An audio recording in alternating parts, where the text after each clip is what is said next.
Nice catch. He's got some nice hands, number 9.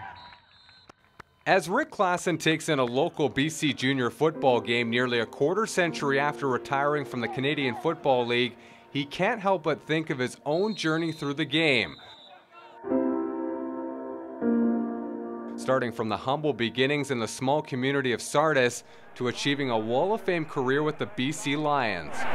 Rick Klassen gets through to sack quarterback Ken Hobart. Rick was raised in Chilliwack by 2 young parents, his mother Anna and father George, who were both very much into sports. Both of them were big athletes, so it kind of set the stage for, you know, as I was growing up, I really loved playing all sports, so they didn't hesitate to volunteer their time and create an opportunity where they would drive me around, let me play every sport. So, I mean, it was a perfect situation for me.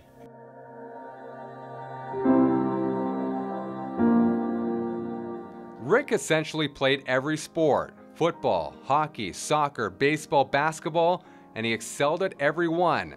It was from an early age, playing community sports in Chilliwack, he knew he could do something special. I was always the best athlete in any team I ever played in. I'm not tooting my horn, but as a young child I was. And so obviously you get a great sense of self-esteem when you're very good at something.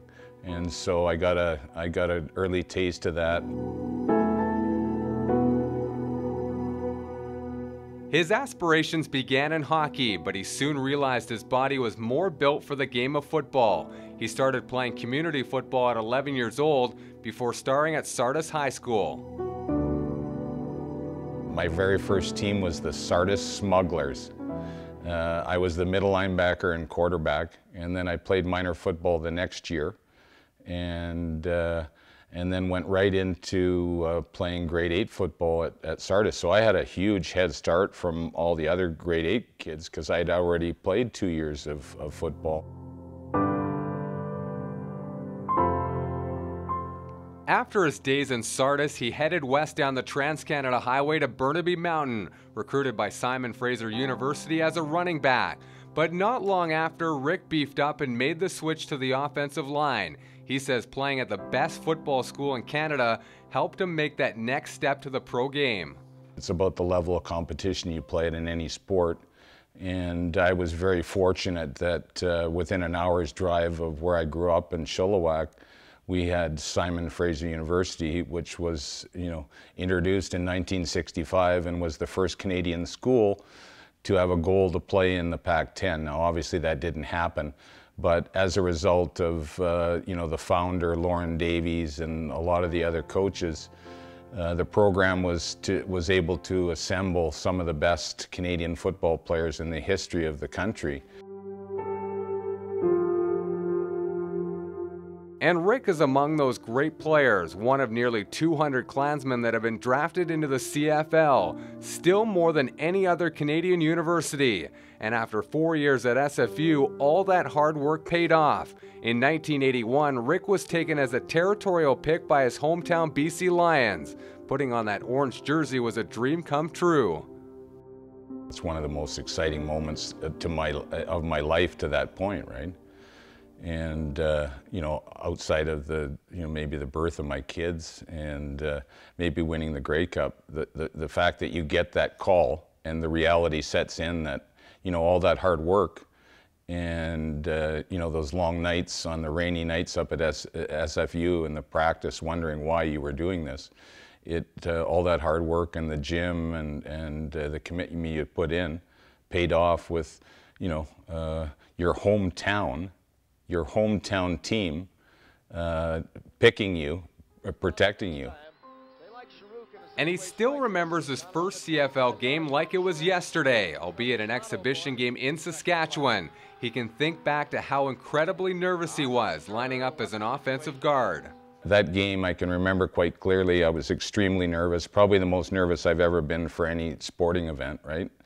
I remember going over my play sheet over and over to a point of obsession And I remember going over to Al Wilson, who was one of the, the old guys and the leader of the offensive line, and I had, about 20 questions for him. This was the morning of the game. And he just looked over at me and he said, "Klassen, it's an exhibition game, you rookie." But Rick only lasted 8 games on the offensive line. The coaching staff under Vic Rapp recognized his athleticism, and after a season-ending injury to veteran defensive lineman Rick Goltz, Rick made the switch to defensive line, and he shone, particularly in his first ever playoff game, the 1981 Western semifinal in Winnipeg. We ended up in 3rd place that year in 1981. And in the first round of the playoffs, we played the Western semifinal in Winnipeg against the Dieter Brock and the mighty Winnipeg Blue Bombers, who we had a huge rivalry with in the 80s. And there was an offensive lineman by the name of Larry Butler, and he happened that year to win the Schenley, which for the most outstanding offensive lineman. Well, I happened to be lined up against him that game and was fortunate enough to burn him for 3 sacks. And I never was considered an offensive lineman again after that. On that chilly November day, the Lions upset the Bombers 15-11, large in part due to Rick's 3 sacks. I had a good game. I think you have to credit the whole defense. I think the defense played a heck of a game. I think the whole team came up big, considering the circumstances. We were an underdog coming into the game, and I don't know, just elated. In all honesty, Rick, you're not supposed to be that good. That isn't your position to play at all. Well, I've worked hard the second half of the season and worked on our techniques, and I have to credit Coach Quinter for, having patience with me and working with me, and I just seemed to put it all together. I don't know, maybe it was in the stars today or something. I don't know what it was, but you're certainly one of the stars of the day. Oh, thank you very much. Like I said before, you have to credit the whole defense. I was one of 12 defensive players out there, and I think the defense was the key, one of the keys to this great victory. The next week in the Western Final in Edmonton, despite being ahead most of the game, the Lions lost a heartbreaker.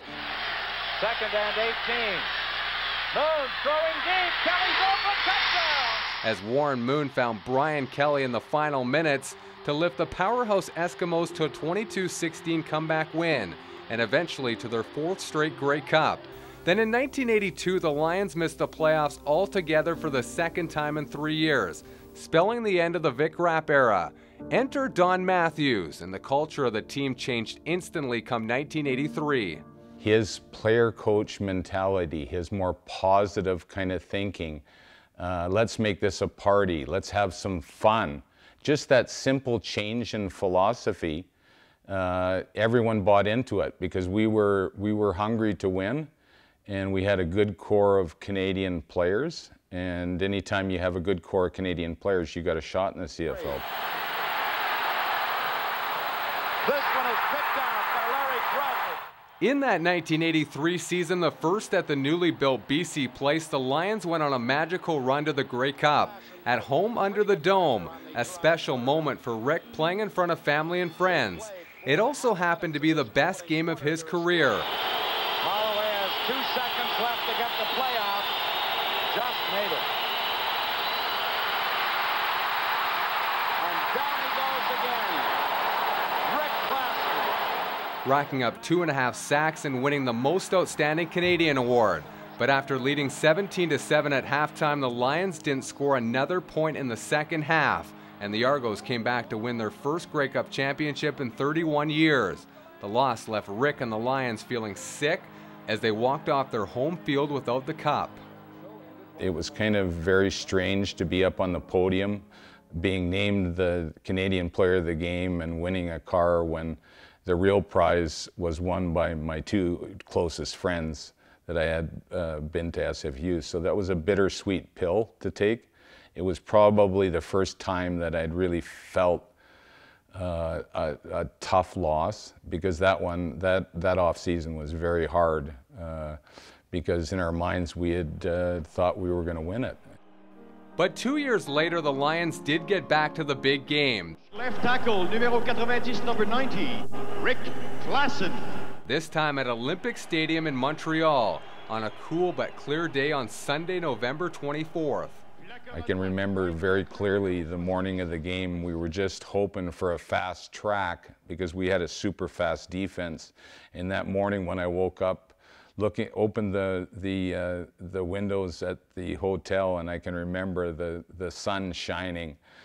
And I thought in my mind, I said, God, please just keep this good weather, because if it's a fast track, we got to, you know, our speed and our athletic ability would shine in the game. And the Lions' dominant defense certainly shone. Rick once again played one of his best games, getting to Hamilton quarterback Ken Hobart twice. Hobart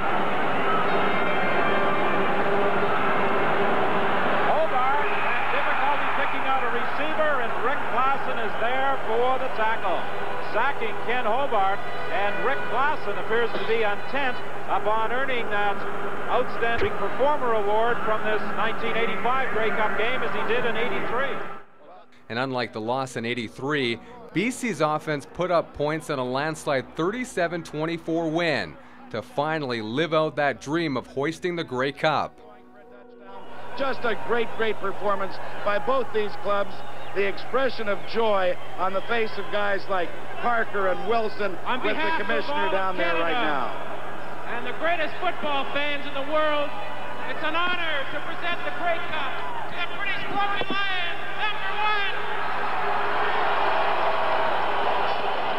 #1. Probably the most touching moment was right near the end of the game, when the realization, and you know, it still chokes me up when I think about it, but we're all sitting there on the sidelines, and I'm looking over at Nick, and you know, all that hard work.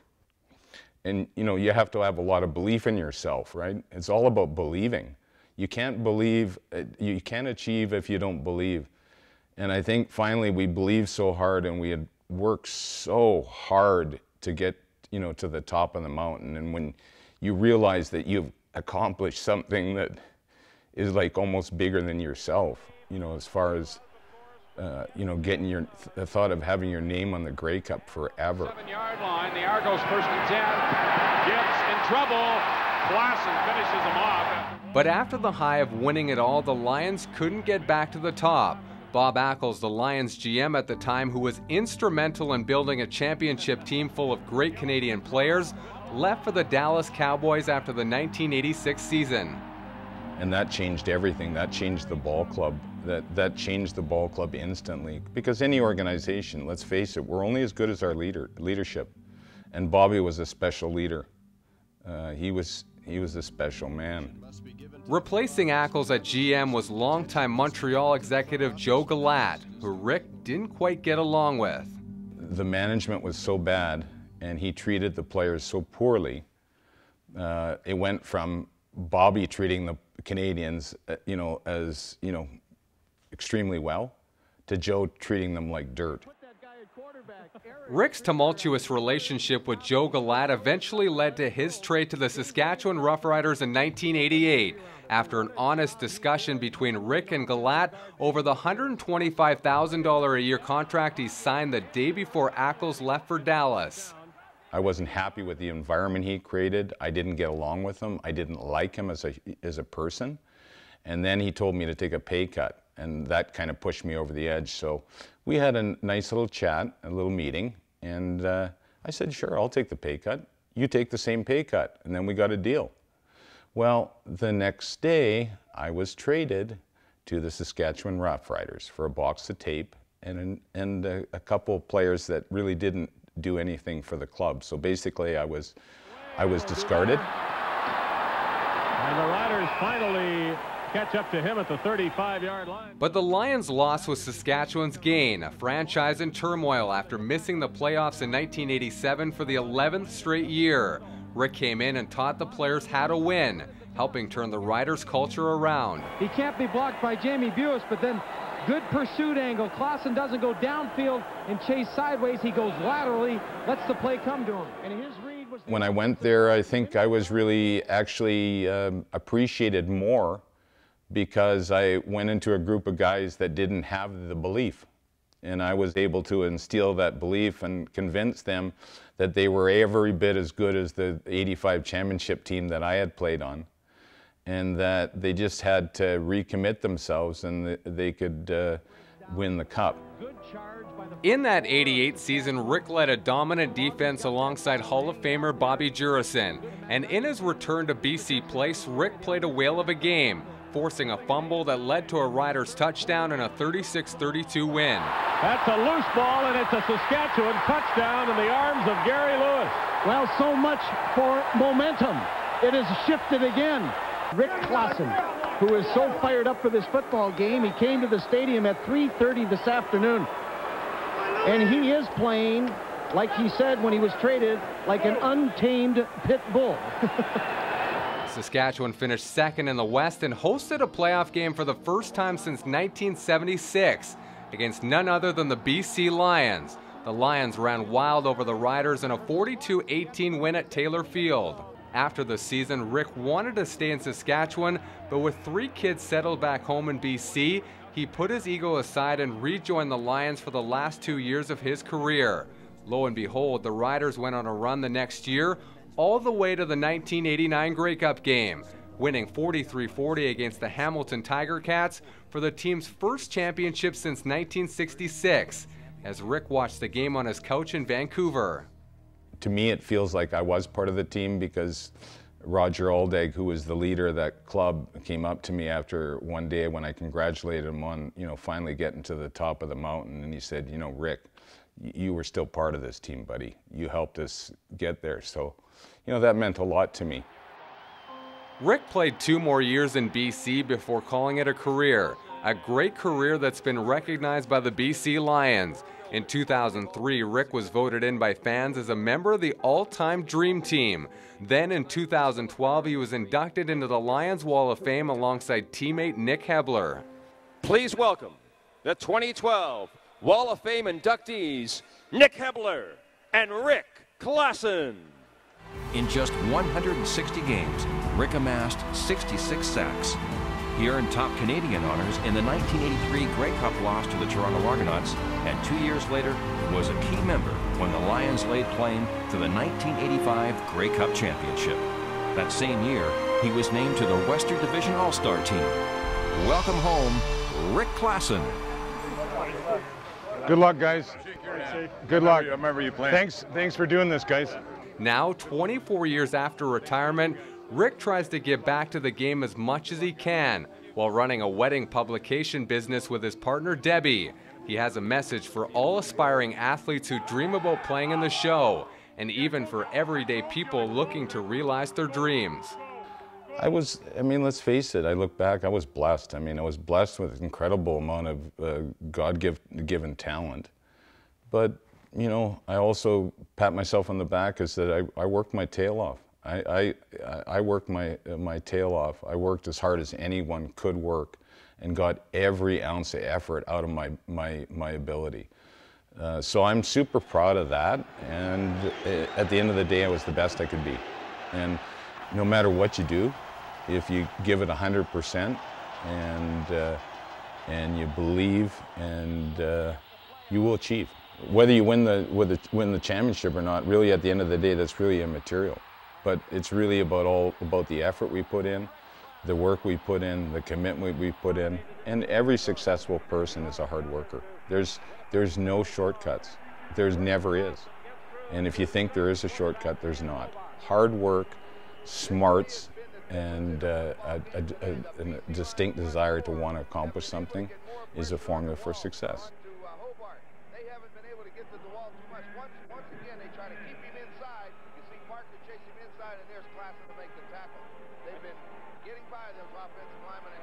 One thing about the BC